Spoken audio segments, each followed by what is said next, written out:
Supreme court ने, और इससे आरक्षण के बारे में एक बहस छिड़ी है। और जो न्यूज़पेपर्स, न्यूज़ मीडिया और अदर आउटलेट्स में जो चर्चा जारी है आरक्षित वर्ग की ओर से, ये संगठन, ये आयोजन और इस महासंघ का प्राथमिक जो अपना धरना प्रदर्शन है, ये मैं समझता हूँ एक स्वर्णमय संकेत है। ये 1992 से शुरू किया है, अभी तो 30 साल होने वाला है कुछ दिनों में। और ये आरक्षण, पदोन्नति में आरक्षण के बारे में मैं लड़ा हूँ, लेकिन वो तो पदोन्नति आरक्षण को देने के लिए पहले पदोन्नति का आरक्षण को देना या नहीं, इसके बारे में भी चर्चा हुआ। और वो 1992 में इंदिरा साहनी जजमेंट में सुप्रीम कोर्ट ने बोला तो पदोन्नति में आरक्षण नहीं देना है, but if the state government wants to give representation they can do so. इसीलिए वो तो उसके बारे में एक अमेंडमेंट भी किया। उस अमेंडमेंट में एनेबलिंग प्रोविजन किया था। एनेबलिंग का प्रोविजन मतलब क्या होता है, वो if the state wants to give it they can give, otherwise they need not have to give. So इसीलिए उसके बारे में हम तो चैलेंज किया था, लेकिन सुप्रीम कोर्ट ने बोला वो तो आरक्षण को ख़त्म करने के लिए state government can take a decision. Article 16(4) is an enabling provision, it is not mandatory that they should provide reservation. So मतलब क्या होता है, हर स्टेट गवर्नमेंट ने ये डिसीजन लेना ज़रूरी है, लेकिन हर स्टेट गवर्नमेंट में ये जो पॉलिटिकल पार्टीज है, वो कोई पॉलिटिकल पार्टी वो आरक्षण ख़त्म करने के लिए तैयार नहीं है, क्योंकि पॉलिटिकल रीज़न से।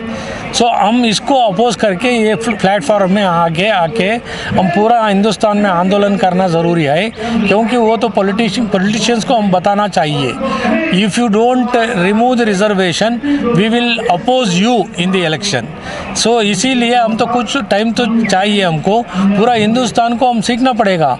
महात्मा Gandhi did not get the independence in 1 day, in 1 year. He took 29 years. So we have already taken 30 years. We may take another 5 years more to see that the reservation is eradicated in this country. आज पूरे देश के आरक्षण विरोधी संगठनों ने यहाँ जंतर मंतर पर अपना जमावड़ा बनाया है, जिसमें राष्ट्रीय आरक्षण विरोधी मोर्चा का काफ़ी लोगों का आगमन हुआ है मोर्चा से। यहाँ मोर्चा ने प्रस्ताव दिया है कि आरक्षित सीटों पर हम नोटा दबाएंगे और सामान्य सीटों पर अपना प्रत्याशी खड़ा करने का प्रयास किया जाएगा। सामान्य सीटों पर हम किसी भी समाज को वोट नहीं देंगे और आरक्षित सीटों पर नोटा के सिवाय दूसरा कोई समझौता नहीं करेंगे। लेकिन सवाल ये उठता है कि जिस दलित सेवरी के जूठी बैर खाए थे मर्यादा पुरुषोत्तम, और मर्यादा पुरुषोत्तम भगवान को पूजने वाले दलितों का विरोध क्यों कर रहे हैं? क्या आरक्षण नहीं मिलेगा तो बेचारे कहाँ जाएंगे?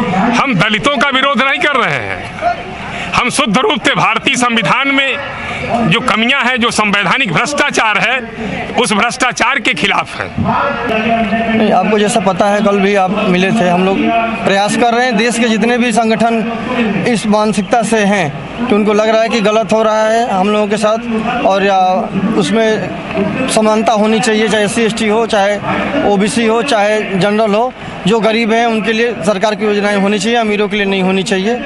और जो भी हमारे एजेंडे हैं उस पर जो सहमत हैं, पहले से 35 लगभग संगठन है, 4-5 संगठनों ने खुद अभी अपनी स्वेच्छा की है कि हम भी आपके साथ रहेंगे। हमने सबका आह्वान भी किया है, और भी जो संगठन है देश भर के, उन सबका आह्वान है कि अगर उनको लगता है कि हम सही लड़ाई लड़ रहे हैं और हमें सपोर्ट करना चाहते हैं तो उन्हें कृपया हमें सपोर्ट करें, और इसको और बड़ा से बड़ा महासंघ एक बनाया जाए।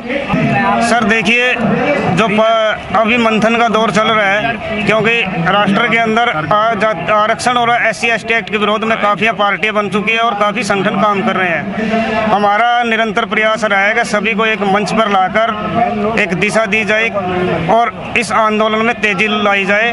वो आपको आज परिणाम भी दिख रहे हैं। सारे संगठन और पार्टियां एक मंच पे एक राय सुमेरी करके करके आगे की रणनीति तय करेंगे। जो चुनाव में जाएंगे चुनाव में जाते रहे, वरना जो आरक्षित सीट है वहाँ हम नोटा का प्रचार करेंगे। तरीके से आपने सुरक्षित सीटों का बहिष्कार करने के लिए नोटा की बात किया, तो वैसे जो सवर्ण के नामी नेता लोग हैं, क्या उनके लिए भी यही? निश्चित रूप से हम उन लोगों से ये कहेंगे कि आपकी बपौती नहीं है। एक सवर्ण चुना गया है, उसमें से गरीब जो सवर्ण हैं, योग्य हैं, उनको चुनने का हम लोग प्रयास करेंगे। ये नहीं है कि वो पैसे वाला सवर्ण है, राजघराने से संबंधित है, उसी को हम चुनते रहे। हम इसका भी विरोध करते हैं। जो गरीब सवर्ण है, योग्य है, ये और प्रतिभावान है, उसको हम चुनवाने का प्रयास करेंगे। ये हमारी रणनीति है। जो गरीब है, किसी जात धर्म का, उसके लिए हमारा प्रयास है। और हमारे सभी जितने भी संगठन 30-35 संगठन यहाँ एकत्रित हुए हैं, हम लोग 15 साल से संघर्ष कर रहे हैं। हमारा यही प्रयास है, हम न बन पाए लेकिन हमारी पीढ़ी खत्म ना हो जाए, उसके लिए प्रयास है। किसी भी जात धर्म के लोग, गरीब लोगों के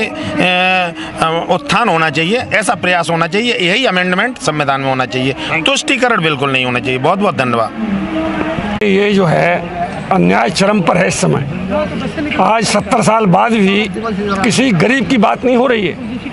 गरीब को न्याय नहीं मिल रहा है। गरीब को कोई फ़ायदा सरकार का नहीं हो रहा है। फ़ायदा जो हो रहा है वो 1% मलाईदार तबके को हो रहा है। उनकी 3-3, 4-4 पीढ़ियाँ आरक्षण का लाभ ले रही हैं।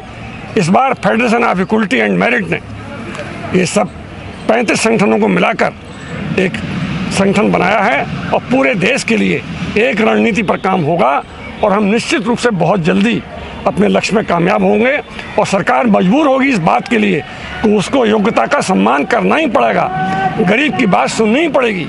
आज तक जो गरीब के नाम पर मालदार लोगों का, अमीरों का पोषण किया जा रहा है और योग्यता के ऊपर अयोग्यता को सिर पर बिठाया जा रहा है, ये सब चलने वाला नहीं है। धरना प्रदर्शन हो रहा है।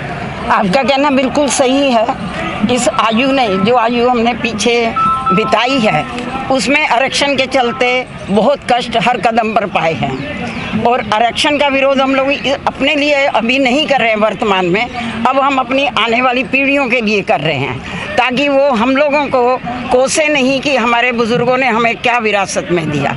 और आरक्षण के लिए जो है सरकारों को झुकना पड़ेगा और हमें जो है इसका न्याय मिलना चाहिए। और सभी लोग जो है अभी मिलकर काम करेंगे इस फेडरेशन में। सभी लोग बहुत आगे जाकर मेहनत कर रहे हैं अपनी आवाज़ को सरकार तक पहुंचाने के लिए।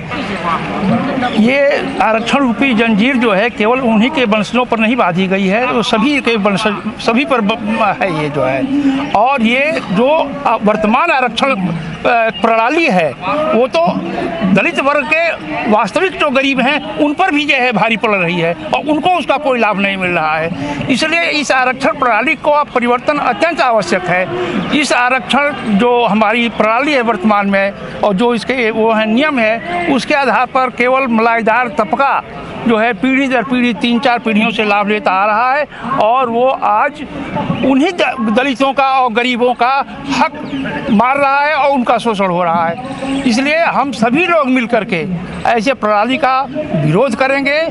और हम भले ही युवा ना हों, लेकिन हम बुजुर्ग के रूप में निश्चित रूप से इसको जो है विरोध करते हुए और हटाने की पूरी कोशिश करेंगे। और हमें पूर्ण विश्वास है कि हम लोगों के विरोध के फलस्वरूप यह आरक्षण प्रणाली और एट्रोसिटी एक्ट अवश्य हटेगा, अवश्य हटेगा। Like, share and comment. To subscribe this channel, please press the bell icon.